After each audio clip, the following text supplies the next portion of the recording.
Good morning, it's Saturday the 31st of October 2020.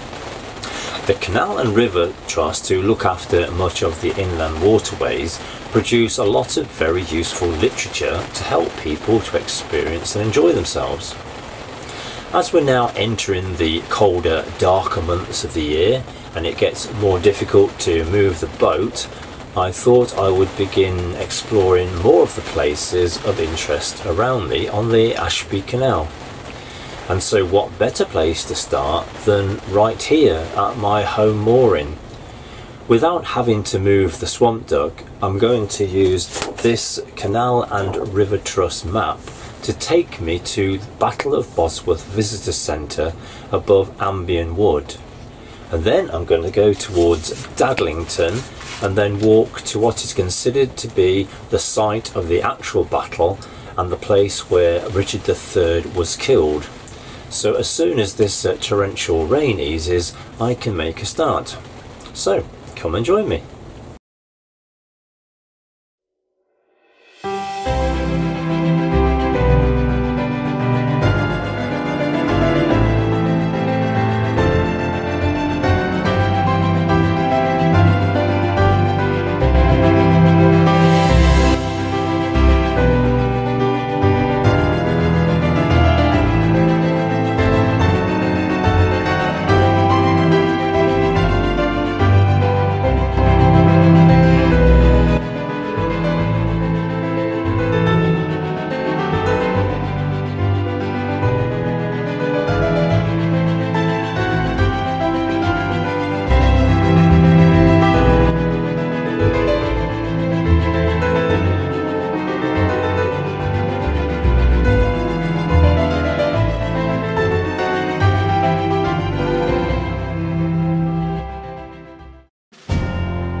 The Battle of Bosworth brought to an end the fight between King Richard III, supported by the Yorkists, and his adversary Henry Tudor, who was supported by the Lancastrians.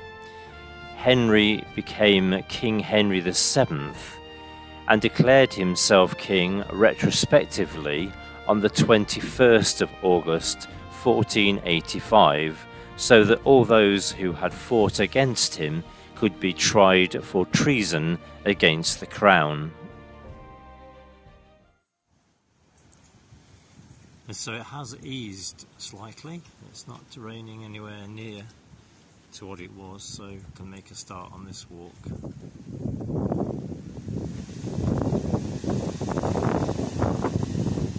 It's very, very blustery. There's a storm coming across the country.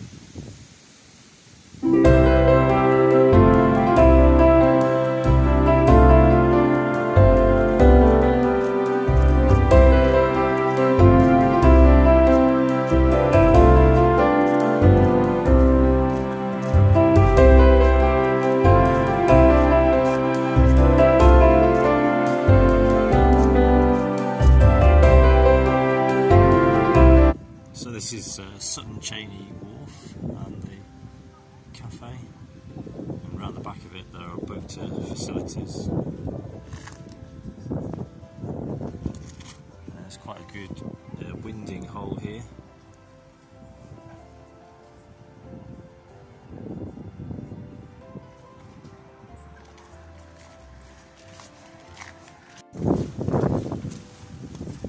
So it's past the cafeteria, is the footpath, the side of the canal.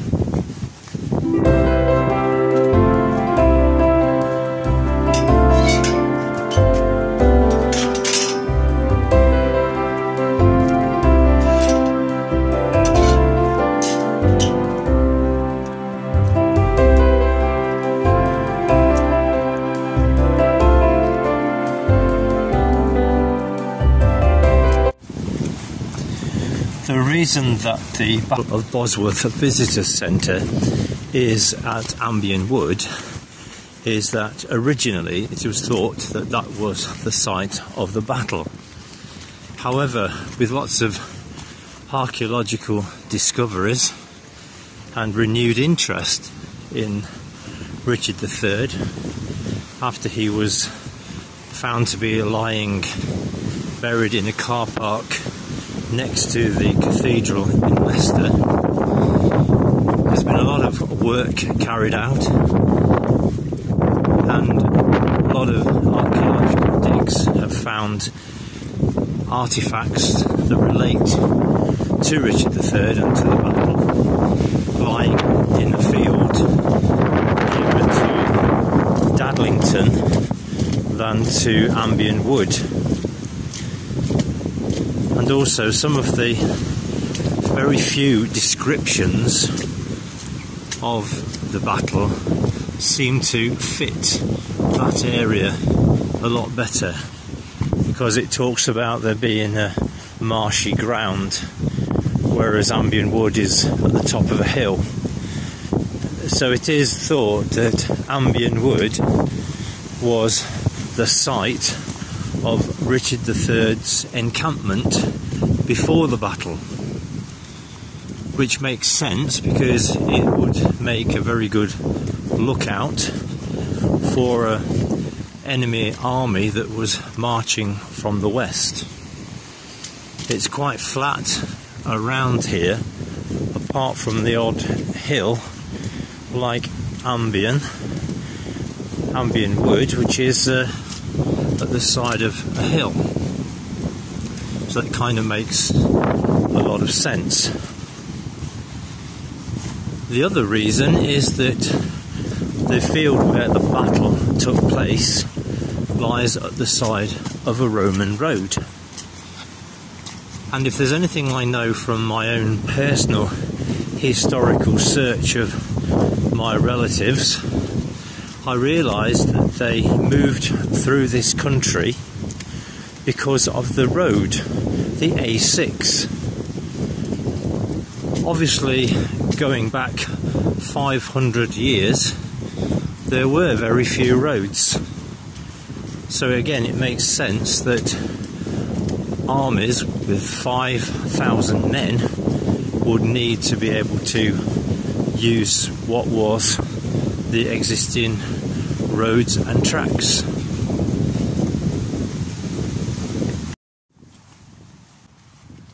So this is the start of Ambion Wood, and we're still down at canal level at the moment.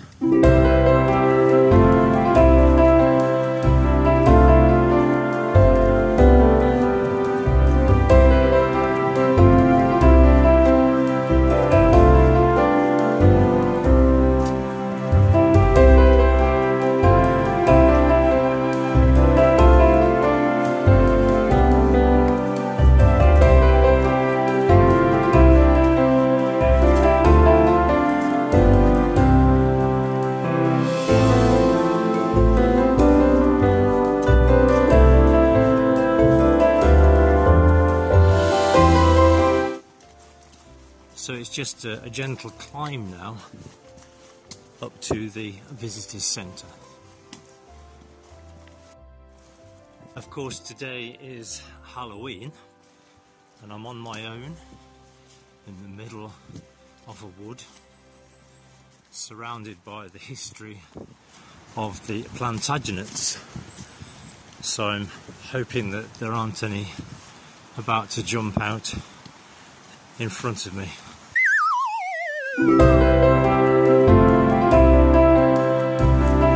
Richard III is quite an interesting character. He's often depicted as the pantomime villain. I think that's maybe down to Shakespeare's portrayal of him in Richard III, and probably due to the Tudors, who obviously wanted to make bad press of him in order to justify their rise to power, and the fact that they basically took the crown from him. Richard III is also portrayed as the wicked uncle who had his brothers' children murdered in the Tower of London so that they didn't pose a threat to his own claim to the throne.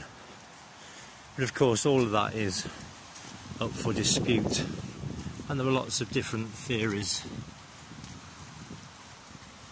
about what actually occurred.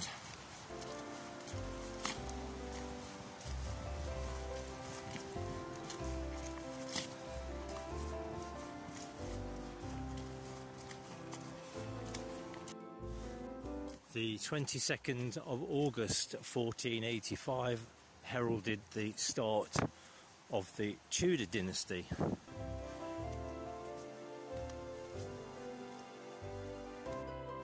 And probably the most notable monarch in that period was Henry VIII and then Elizabeth I. And they both certainly had a colourful history too.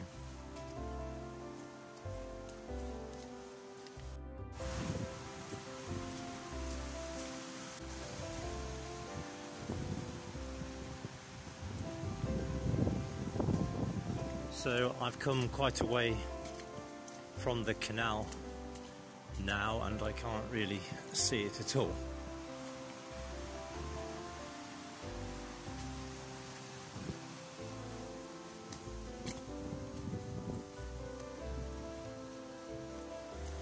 This is a circular walk and it's around 2 to 2.5 miles.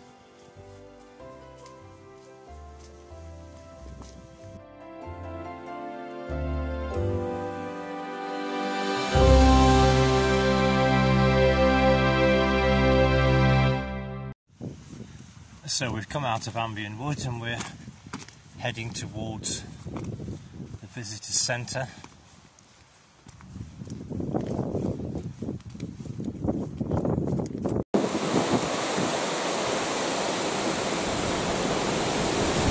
So we're at the Bosworth Battlefield Heritage Centre.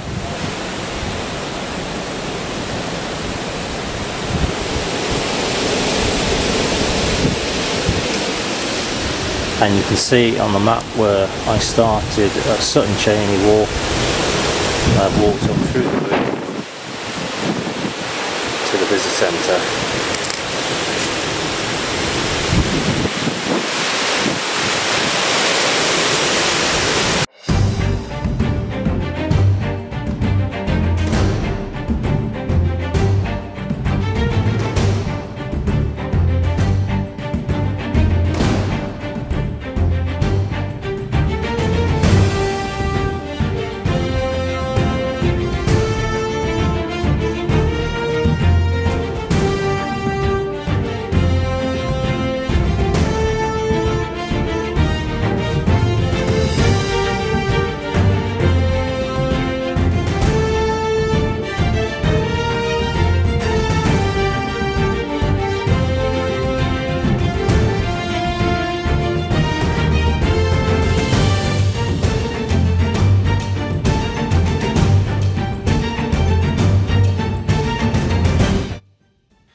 The flag on the left hand side is Richard's. It has his emblem of a white boar and the white rose of the House of York. And the one on the right is Henry VII's. It has a Welsh dragon and a red rose for the House of Lancaster.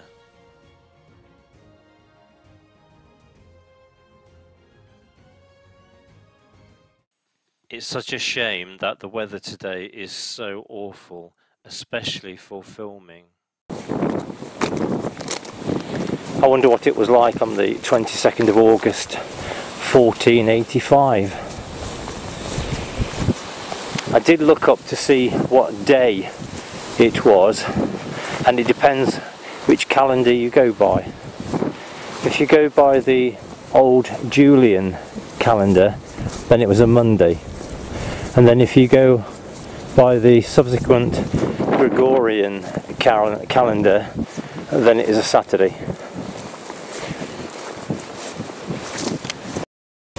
On the 22nd of August 1485, over 1,000 men lost their lives on Bosworth Field. This monument commemorates them and the many thousands who were killed during the Wars of the Roses. So this sundial was put here to commemorate those people who lost their lives during the battle. There were about 1,000 men who died, and it also commemorates all those people who died during the War of the Roses. This seat is for Henry Tudor, who at the time was the Earl of Richmond, and this is the seat of King Richard III. Now again, on here we have the white boar, which was his emblem. Now that's significant because it was a white boar brooch that was found on the field, or in the mud of the field at Dadlington, which kind of proved that, you know, they were there, and that is probably more likely to have been the site of the battle. And then I think they found other things as well that pinpointed it to there rather than here. Since the 1780s, it was thought that the Battle of Bosworth was fought on Ambion Hill. In 1985, Colin Richmond challenged this using an early 16th century document describing a chapel for the Bosworth dead at Dadlington to suggest that the battle was fought on Dadlington Hill. Peter Foss and Tim Parry then recorded the name Reedmoor, the location given by the citizens of York the day after Bosworth, in a medieval charter associated with Dadlington, proving that Reedmoor must have lain at least partly in Dadlington Township. Further documentary and landscape research by Foss led him to conclude that the battle was fought on the low-lying ground around Fen Lane, to the south and west of Ambion Hill, with good evidence of early marshland and moorland, a logical meeting place for the two armies, and partly lying within Dadlington. From 2005 to 2010, Leicestershire County Council and the Battlefields Trust undertook a survey to try and find the battlefield. The survey results, which conclude an area of medieval marsh, a scatter of lead cannonballs, broken military equipment, and a Ricardian boar badge, prove that this area is indeed the most likely location of the Battle of Bosworth. On the 22nd of August 1485, Henry Tudor brought a small rebel army to face the much larger royal army of King Richard III. Writers of the time mention a marsh between the two armies. The Stanleys, whose loyalty to either side was unknown, were positioned between the two armies, but to one side, probably to the south. The Earl of Oxford led Henry's main army around the marsh and attacked King Richard's right flank, commanded by the Duke of Norfolk. One writer describes heavy gunfire from the King's artillery forcing this manoeuvre by Oxford's men. Eventually, the Earl of Oxford defeated Norfolk's army using a wedge formation attack, and the Duke was eventually killed close to a windmill. Meanwhile, the Earl of Northumberland, probably on Richard's left flank, did not move, possibly because of the marsh in front of him and the Stanleys on his flank. On seeing Henry advancing, Richard and his mounted knights charged across the battlefield trying to kill Henry. At this point, William Stanley attacked Richard's army and the king was killed, surrounded by his enemies. This third seat is for Thomas Lord Stanley, who kind of was responsible for the outcome of the day, because he couldn't make his mind up which side to support. He kind of sat on the fence. I think there'd been some family disputes and a lot of history in it, but eventually he sided with Henry Tudor, and it was that kind of decided the fate of Richard III.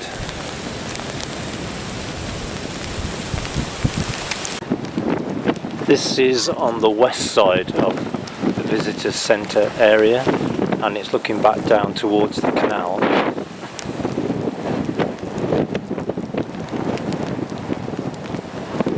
And again, an excellent vantage point. So this is Richard's Well, and it says near this spot on August the 22nd 1485, at the age of 32, King Richard III fell fighting gallantly in defence of his realm.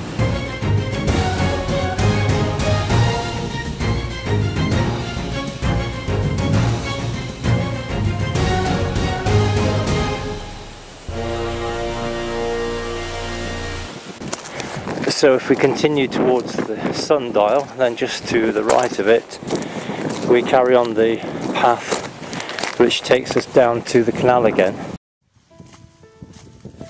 So I think that would certainly be worth coming back to on a much nicer day. But being so close to the swamp duck, that's not going to be difficult.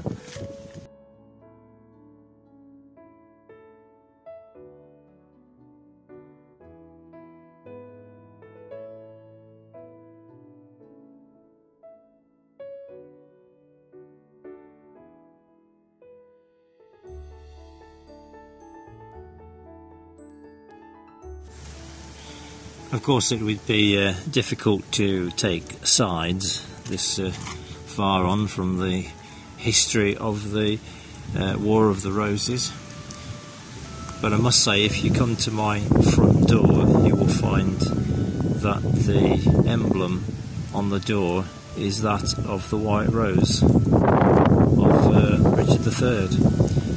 The only reason for that is my love of the Yorkshire Dales, which I've talked about in a previous video.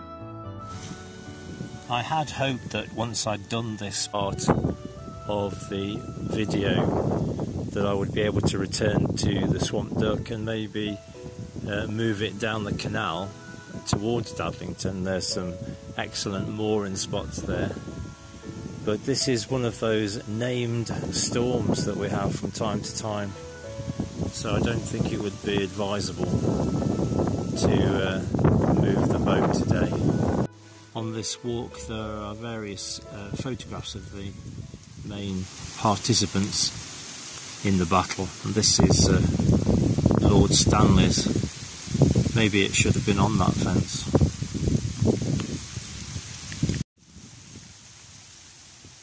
The rain is absolutely torrential at the moment, so I may have to stop filming, otherwise the camera on my phone is going to get too wet.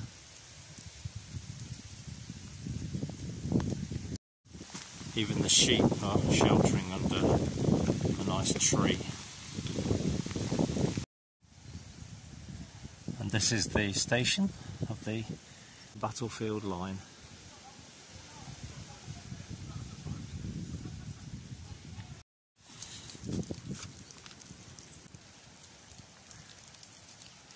The footpath now takes us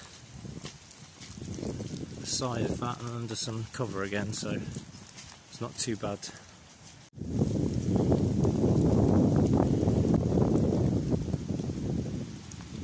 This makes a reference to some of the weapons that were used during the Wars of the Roses. They did have handguns and cannons, and it was some of this shot that was found in the field at Dadlington which has convinced historians that that is the place of the actual battle.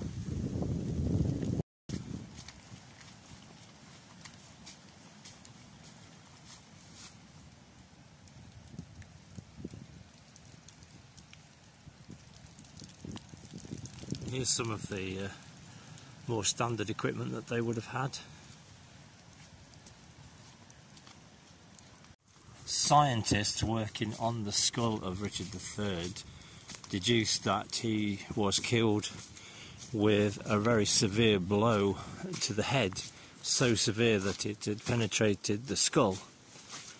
And then there were at least another 9 injuries to his skull, and goodness knows how many to his body, but obviously they wouldn't show very much on the skeleton.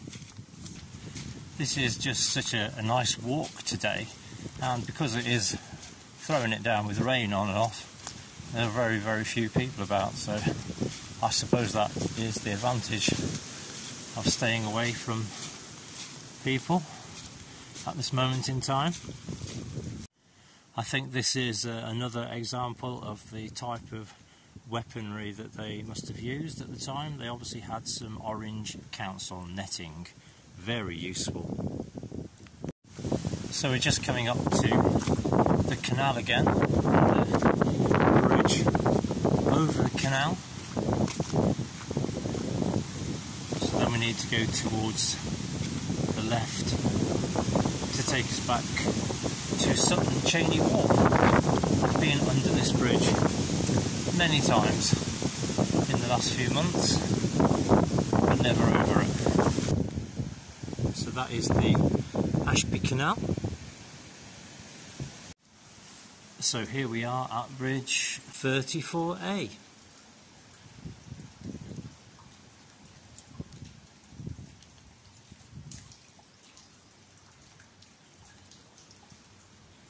This is one of the hire boats from the Ashby Boat Company.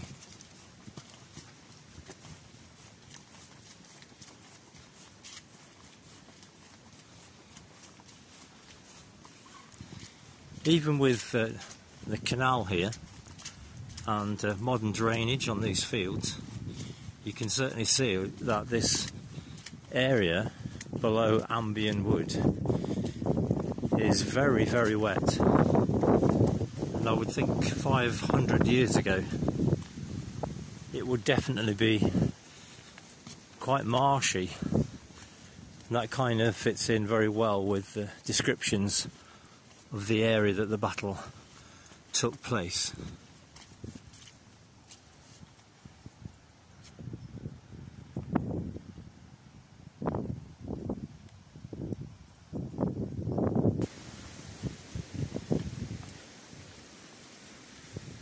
When they reburied Richard III,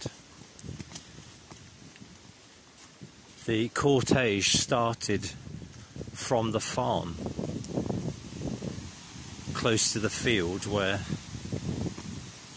he is thought to have been killed.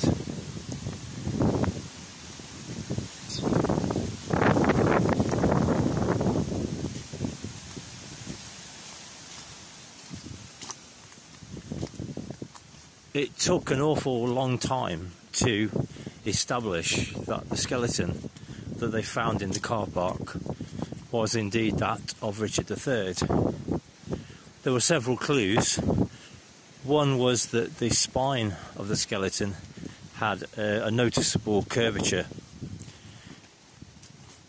and it was thought that Richard III did have that. That's certainly how Shakespeare depicted him.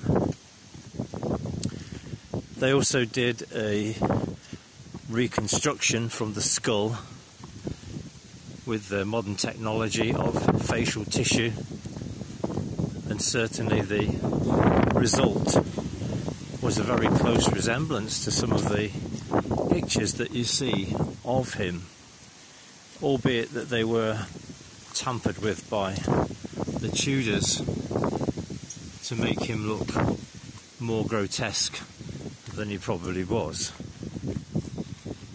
But one of the concluding pieces of evidence, along with carbon dating, was DNA.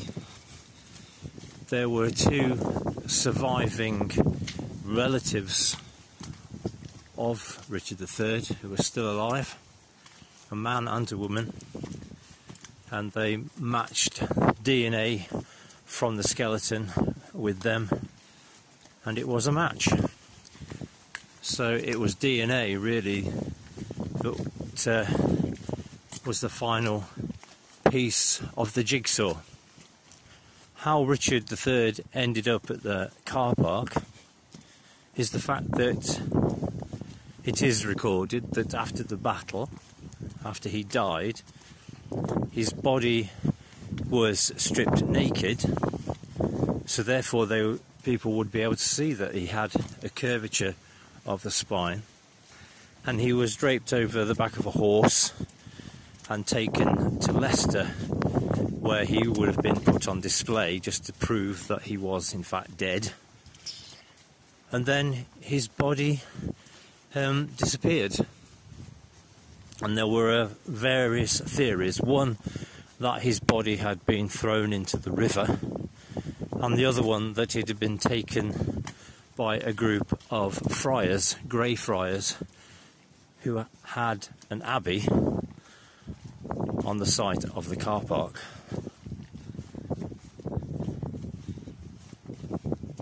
And that's, of course, where they ultimately found him. They found him very, very quickly, almost within 2 or 3 bucket loads of earth. They discovered his skeleton.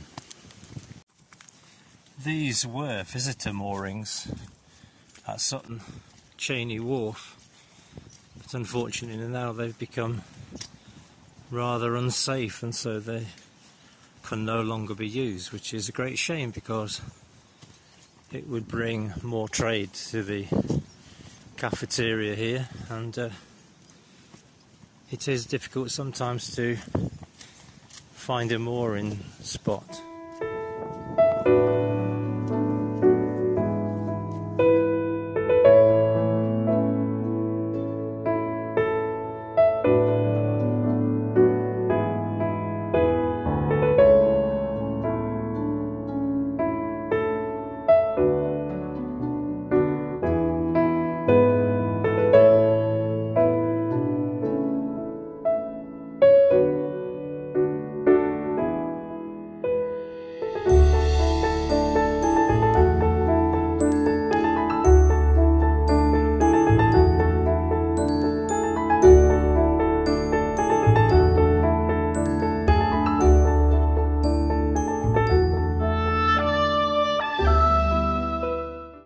It's Sunday, the 1st of November 2020. Yesterday I visited the Battle of Bosworth Visitor Centre, which is at the top right hand side of this map, and this morning I'm visiting the Battle of Bosworth Field, which is at the bottom left hand side of the map. So this area here is what is now considered to be the actual area of the Battle of Bosworth on the 22nd of August 1485.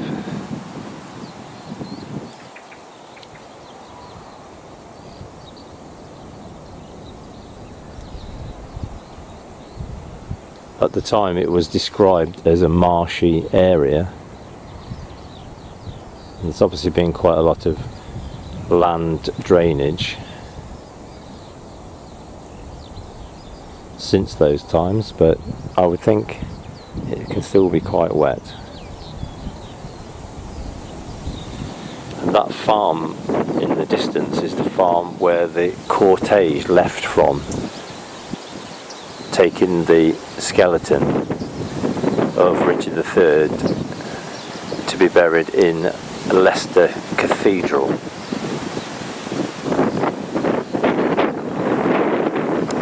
Soil from this field was sprinkled on top of the coffin in the grave.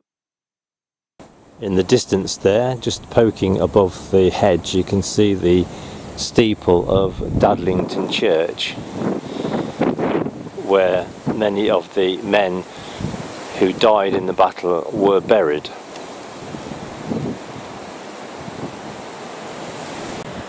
So I hope you have enjoyed my little exploration of the area immediately surrounding the swamp duck. So thank you for watching, and do take care.